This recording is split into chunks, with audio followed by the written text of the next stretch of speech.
1991. A sea cliff in South Africa.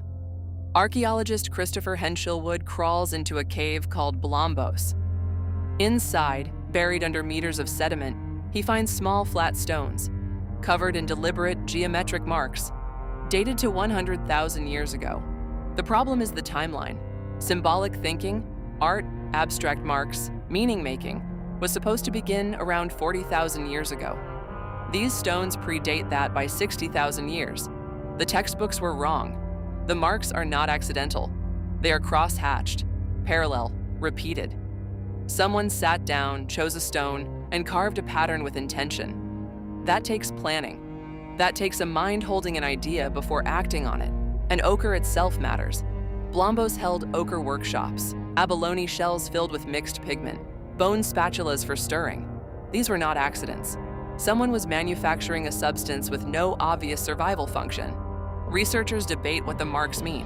Some argue they are ownership symbols. Others suggest counting systems. A few propose pure aesthetic expression. None of these explanations require language. All of them require symbolic thought. Then Henshelwood's team found something else. Perforated tick shells. Tiny. Strung together. 75,000 years old. Beads. Personal adornment. Meaning communicated through appearance, which requires an audience. Requires society. This collapses a comfortable assumption. We imagined symbolic behavior emerging once, late in Europe. Blombos shows it emerging earlier in Africa, possibly multiple times, then disappearing and re-emerging as populations shifted. The ochre workshops date to 100,000 years ago, the beads to 75,000. The carved stones span both periods. Blombos was occupied repeatedly, across generations, by people returning to the same place. What we cannot know is why the marks looked the way they did, whether they held shared meaning, whether they were taught, whether the person who carved them felt pride.